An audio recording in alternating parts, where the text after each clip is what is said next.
Cennet olması. لا تجنب وما torba de. Ne bir poşette mi? 1 milyar 50 milyon. 1 milyar.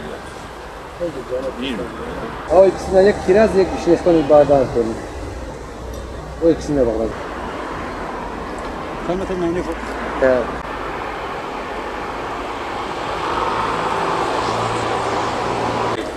Yapacak ne diyor?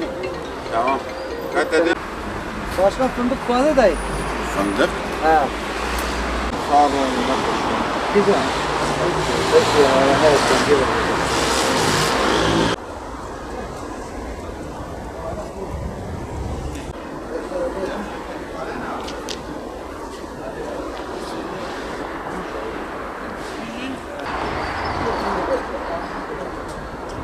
Kayısıdır, eriktir.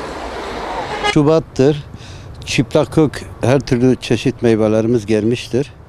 Ve Nisan'ın sonuna kadar çıplak kök satabiliriz burada. Nisan'dan sonra artık tüpü alacağız. Nisan'dan sonra artık Mayıs, Haziran gibi tekrar tüplü meyvelerimiz hazır olacak. Satışa tekrar girecek. Şu anda hızlı bir şekilde çıplak kökü tüketmeye çalışıyoruz. Müşterilerimiz de Ocak, Şubat, Mart'a kadar, Mart'ın sonuna kadar çok hızlı bir şekilde meyve alıyor. Bizde her çeşit meyve ağacı vardır. Daha lüksle yani şöyle ekstrada da meyveler var. Mesela hunnap gibi Batman'da daha önce kimse bilmiyordu. Onlar da çok güzel oluyor. Artı bu cennet hurması çok güzel oluyor Batman'da. Eskide mesela çok iyi kayısı alınıyordu. Şu anda ağırlık meyvenin dışında cennet hurması satılıyor. Cennet hurması çok uyum sağlıyor. Bizim iklimimize de çok uygundur. Mesela bizim iklimimize uyan bir cinsi vardır mesela. Roja Britannia çok güzel oluyor bizde. Bir de kakaolusu var, o türlüsü de var. Çok o da güzeldir. Kabuğuyla beraber yenen. Roja Britannia soyunuyor. Yani boğazda nasıl insanın kıtlığında kalıyor. Fazla o tercih edilmiyor. Özellikle kakaolu çok güzel satılıyor. Şu anda meyve ekim sezonu başlamıştır şu an. Yani Ocak, Şubat'ın başından beri hızlı bir şekilde çalışıyoruz. Vatandaşa tavsiyemiz şu anda yani meyve ağacı lazım olan bu Şubat ayında ve Mart'ın 15'ine kadar çabuk dikilirse daha güzel olur. Daha verimli, daha çabuk olur. Kök çalışması daha güzel olur. Ondan sonra meyve biraz rızka girer yani çıplak kök olarak.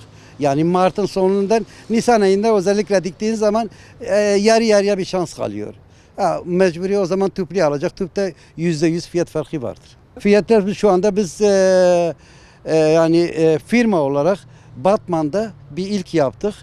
Fidan başı %40 ile 50 arasında indirime gittik. 150 liradan veriyoruz şu anda. Meyve fidanı 150 lira. Normal piyasa değeri 250 lira olması gerekirken biz 150 liradan tuttuk bunu. Zaten süs bitkisi biliyorsunuz. Biz daha önce de süs bitkilerimiz çok eski bir firma olduğumuz için her türlü süs bitkisi var bizde. Kiraz aldık, fişne aldık, armut aldık, şekerpare aldık. Bunları dikeceğiz. Cennet hurması var, yetişkin yani. Şu anda yiyoruz biz onları. Yetişiyor, tavsiye ediyoruz. Her ağaçtan da iyi yetişiyor. Faydalıdır, herkese de tavsiye ediyoruz. Biz kendimiz verim aldık bahçemizden. Beraber yiyoruz işte. Kendim pişir yani. Biraz da seviyorum bu bahçe bostan işini. Ondan dolayı yapıyoruz, yiyoruz yani. Her sene de gelip 15 üzerinde bahçemize dikiyoruz. Bir grup yetişiyor, bir grup tekrardan seneye başlıyoruz.